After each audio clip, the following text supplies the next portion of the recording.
स्वागत है आपका पुनः सुबह 7 बजे के शांत वक्त में।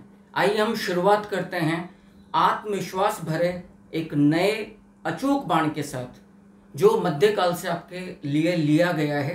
समझिएगा, सल्तनत कालीन प्रशासन का ये एक प्रश्न है, अचूक बाण है और निश्चित तौर पर आपको कहीं ना कहीं किसी परीक्षा में देखने को मिलेगा।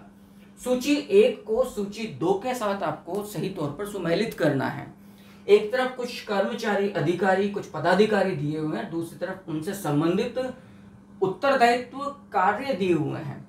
जब हम सल्तनत कालीन प्रशासन का गहरा विश्लेषण करते हैं, उसका एनालिटिकल रिसर्च बेस्ड उसको जब देखते हैं तो कई सारी, क्योंकि एक ही पदाधिकारी से संबंधित कई प्रकार के उत्तरदायित्व हमें देखने को मिलता है। आइए डिकोड करते हैं कि क्या ये चाहता है कहना। सूची प्रथम के अंदर आपको बरीद एक अधिकारी है, काजी एक अधिकारी है, शहना एक अधिकारी है, अहल एक, कलम एक अधिकारी है। कलम के नाम से आपको कुछ नजर आ रहा है, समझ सकते हैं। दूसरी सूची के अंदर जो उत्तरदायित्व हैं वो उलेमा तथा लेखक से संबंधित है, दीवानी न्यायाधीश से संबंधित है, गुप्तचर अधिकारी से संबंधित है एवं बाजार व्यवस्था से संबंधित है। अब कुछ बातें मैं आप लोगों के सामने स्पष्ट कर दूं। सल्तनत काल में पहली बार याद रखिएगा, शेख उल इस्लाम का जो पद था वो इल्तुतमिश के काल में बहुत ज्यादा प्रभावशाली हो गया था, यानी कि एक तरह का सुल्तान का धार्मिक सलाहकार। ठीक है साहब। और गुप्तचर व्यवस्था को पहली बार सुसंगठित करने का श्रेय जिस सुल्तान को जाता है वो है बलबन। बलबन ने, याद रखिएगा, जियाउद्दीन बरनी अपनी पुस्तक तारीख ए फिरोज शाही में इस बात का स्पष्ट तौर पर जिक्र करता है कि बलबन ने गुप्तचर व्यवस्था को इतना प्रभावशाली बना दिया था कि ये कहा जाने लग गया था कि भाई दीवारों के भी कान होते हैं। ऐसा उसने अपने विरोध में 40सा के षड्यंत्रों को रोकने के लिए किया। सत्ता के गलियारों में जो षड्यंत्र, जो विद्रोह की योजनाएं बनाई जाती थी, उनको पूर्व समय से पहले या समय रहने से पहले सचेतक के रूप में प्राप्त करने की दिशा में माना जाता है।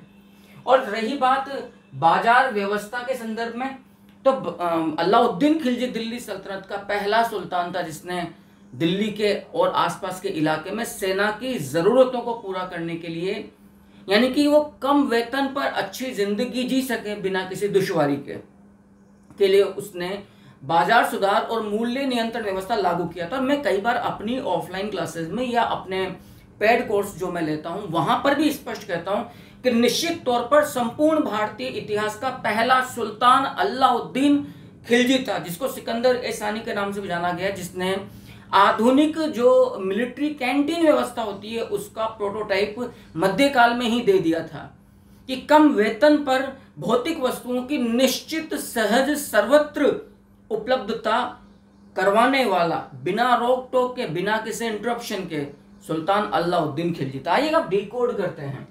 देखिएगा, बरीद जो है बेसिकली वो संदेशवाहक या गुप्तचरी से संबंधित व्यक्ति है जिसका कार्य सुल्तान को जो भी दैनिक जीवन में आसपास में उसको लेकर या उसके शासन को लेकर जो भी लोगों के मन में जो भी धारणाएं हैं या अच्छा बुरा लोग सोच रहे हैं या कुछ षड्यंत्र जो कुछ भी हो रहा है उसके बारे में जानकारी प्रदान करने का कार्य होता था। तो बरीद का कार्य था गुप्तचरी करना। इसका मतलब ए में होगा आपका ऑप्शन 3 काजी।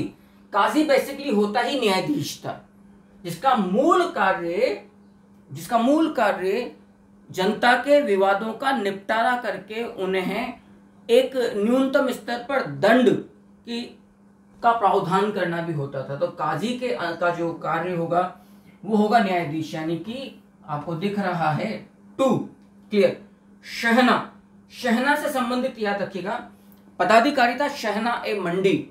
असल में सुल्तान अलाउद्दीन खिलजी, जैसा मैंने अभी कहा, पहला सुल्तान था जिसने सेना की जरूरतों को, सैनिकों की आवश्यकता को, दैनिक जीवन की आवश्यकताओं को पूरा करने के लिए बाजार सुधार एवं मूल्य नियंत्रण व्यवस्था लागू करी थी।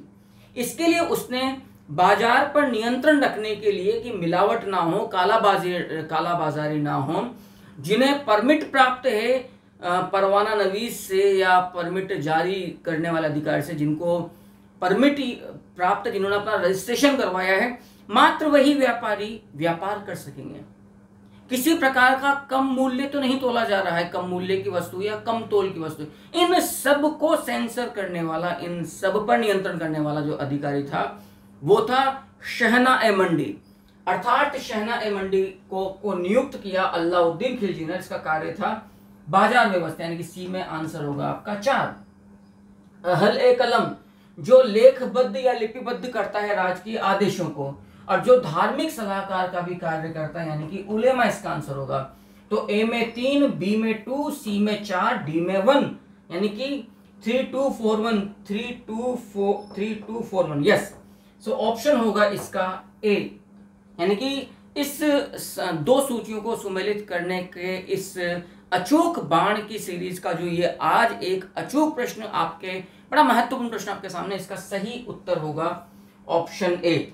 यदि अचूक बाण की इस सीरीज में दी गई जानकारी से यदि आप किसी भी प्रकार से असंतुष्ट हैं तो कृपया कमेंट करके मुझे बताएं, एवं यदि संतुष्ट हैं तो फिर दुनिया को बताएं, और इंतजार करें इसी प्रकार की अचूक बाण की सीरीज की नए सत्र को, जो हम अगली सुबह ठीक 7 बजे आपके लिए लेकर आएंगे। तब तक के लिए